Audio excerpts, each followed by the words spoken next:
Hey hey! Mais oui, vous ne rêvez pas, le Démocube est dans le planning! Et nous sommes de retour plus au taquet que jamais parce qu'on vient enfin de récupérer un président de la République qui a un vocabulaire qui date autant que le mien. Et ça, voyez-vous, j'y croyais plus. De là à espérer qu'il fasse passer une loi qui oblige les Français à usiter au moins une fois par semaine d'une expression qui date d'avant 1950, il y a un pas que je ne franchirai pas. Mais c'est son oncle, là, c'est bilvesé, qui est d'ailleurs un terme que mon correcteur orthographique connaît, je suis super fière de lui. Et penchons-nous sur le vif du sujet. Vous n'êtes pas sans savoir qu'après s'être gentiment traîné le séant, le printemps a enfin daigné arriver. Non parce que si mes allergies annuelles sont là depuis déjà 2 mois, il se trouve que mes pulls n'ont toujours pas quitté mon placard, et c'est pas que la laine c'est pas sympa, mais mi-avril on s'en lasse. Et comme on m'a bien répété toute mon enfance que en avril ne te découvre pas d'un fil, mais au mois de mai fais ce qu'il te plaît, eh bien j'aimerais, pour honorer ce dicton populaire, pouvoir me balader à poil si le cœur m'en dit. Oui, enfin ça, tu le fais déjà tout le reste de l'année, hein, quand même. Chut, dévoile pas tout, public sensible. Enfin, surtout, j'aimerais bien pouvoir me faire péter le bide de salade et autres fruits et ranger au placard mes soupes en briques. Ah oui, alors là, je suis d'accord à 300% avec toi. Hein. Et y a pas que les fruits d'ailleurs. Hein. Apéro, barbecue, tout ça.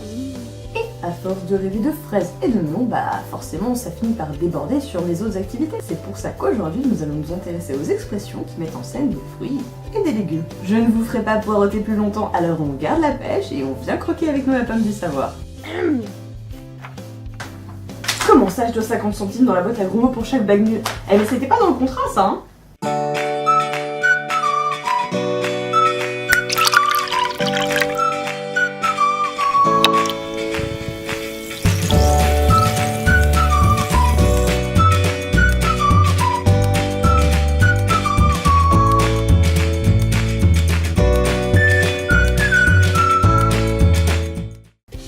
Vous êtes super dur en affaires quand même. Hein. Bref, concentrons-nous sur notre sujet. En guise de préambule, apprenez que l'expression « avoir la pêche » est une expression très récente. En effet, elle ne date que des années 1960. Alors oui, certes, c'est pas tout jeune, mais comparé au XVe siècle, cette drôle d'expression est inspirée de la culture chinoise où la pêche est symbole de fertilité et d'immortalité, qui sont, des valeurs appréciées et plutôt recherchées dans des sociétés modernes. De ce fait, avoir la pêche veut dire aller plutôt bien. S'occuper de ses oignons. Il faut savoir que cette expression toute simple a priori 3 origines possibles. De là à savoir laquelle est la bonne, hypothèse numéro 1. Il y a quelques temps, on vous a parlé d'un langage qui s'appelle l'argot. Or, en argot, le mot oignon désigne ton cul. Donc on comprend un peu mieux pourquoi cette expression peut se substituer par mets-toi donc de tes fesses. Il est aussi possible que occupe-toi de tes oignons signifie mêle-toi de ce que tu connais. Et dans ce cas, il y a 2 origines possibles. À une certaine époque, bien avant l'invention de certaines choses comme le droit des femmes, en signe d'indépendance, les femmes étaient autorisées à cultiver des petites parcelles d'oignons pour les vendre et se faire ainsi de l'argent de poche. Oui, parce qu'on ne rappellera jamais assez que jusqu'en 1965, tu n'avais pas le droit d'avoir un compte en banque sans l'accord de ton mari. Donc, occupe-toi de tes oignons signifierait occupe-toi de ce que tu as le droit de faire et ne viens pas me péter les gonades avec tes problèmes de bonne femme. Les gonades. Alors là, même dans ton explication, il y a des mots que je comprends pas, hein. T'es vraiment possédé par une mamie. Hein. Autant pour moi. Les gonades, c'est une manière un peu plus polie de désigner tes parties génitales. Un petit peu dans le même esprit, l'expression pourrait venir d'une période où il y avait énormément de variétés d'oignons cultivés aux États-Unis. Donc, quand on connaissait ces oignons, c'était déjà franchement pas mal. Dans ce cas, occupe-toi de tes oignons, ça voudrait à peu près dire ne sors pas de ton domaine de compétences, s'il te plaît. Sucre des fraises.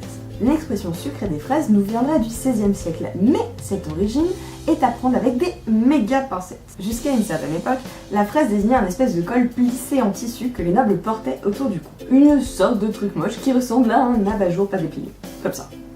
À cette époque, quand on disait sucrer des fraises, ça désignait les mouvements de la tête qui faisaient tomber les pellicules sur les fraises. Et bon appétit bien sûr. C'est un peu dégueu ton truc. Hein. Ah ouais, mais j'explique moi. On aurait donc adapté l'expression pour désigner la vieillesse en référence au tremblement provoqué par la maladie de Parkinson. Malgré cette très jolie histoire, il est plus probable que l'expression vienne réellement du sucrage de fraises. Nous allons à présent nous intéresser à l'expression courir sur le haricot. Moi j'aime bien les haricots. C'est bon les haricots. Manger des haricots. Merci pour cette information pertinente. Bref, j'espère que celle-là vous la connaissez parce qu'elle est quand même encore un petit peu utilisée. Hein. En gros, si je dis à quelqu'un qu'il me court sur le haricot, ce n'est pas bon signe pour lui puisqu'il est légèrement en train d'user toute ma patience et je ne vais pas tarder à lui péter les dents à coups de pelle. Nous allons d'abord remonter au XVIe siècle où l'expression courir signifie importuner quelqu'un. Puis nous bougeons jusqu'au 19e siècle où l'expression haricoter signifie être mesquin en affaires. On voit assez bien l'aspect négatif de ces deux termes, donc mis bout à bout... Et sinon, juste pour vos beaux petits yeux, eh ben un haricot à cette époque-là, ça désignait aussi un orteil.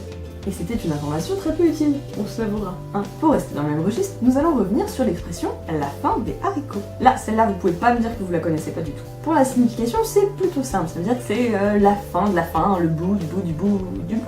Cette expression légumière sympathique nous vient du siècle dernier. À l'époque, le haricot était considéré comme un aliment de base. En gros, c'est le truc un petit peu pourri qu'on te refile parce qu'il n'y a plus grand chose d'autre, mais qu'il faut bien se sustenter, sinon tu décèdes. Et du coup, quand il n'y a plus de haricots, en gros, ça veut dire que ça va être vraiment la merde pour ton estomac et que tu risquais d'avoir un petit peu faim dans les prochains jours. Mon Dieu, quelle horreur! Plus rien à manger? Ah bah moi je tiens pas plus de 3 heures. Hein. Je sais pas Manu, ça va aller, on a encore de quoi tenir, hein. Tu peux dormir tranquille, ça va bien se passer. Pour terminer ce très petit tour d'horizon des expressions à base de fruits et légumes, nous allons nous intéresser à compter pour des prunes. Quand même bien une brune. Les brunes comptent pas pour des prunes. L'expression a été popularisée par une chanteuse bien connue pour se goinfrer du dessert que fait l'abominable homme des neiges à l'abominable enfantine. C'est un amour de dessert. Bananana. Il faut cependant remonter bien avant 1979 pour avoir l'origine de cette expression. Il faut remonter jusqu'au temps des croisades et précisément la deuxième. Nous nous trouvons au XIIe siècle et la deuxième croisade qui a déjà très mal commencé rate totalement le siège de Damas. Damas c'est là. Ils sont en effet obligés de plier bagages au bout de 4 jours. Alors c'est très court pour un siège, dont on rappellera le principe, encercler une ville et attendre. Donc c'est un peu comme un jeu de Mikado, le premier qui bouge, il l'a perdu. Non seulement il n'est pas réussi à libérer la Terre Sainte, mais en plus ils sont repartis sans toutes les richesses que renfermait Damas.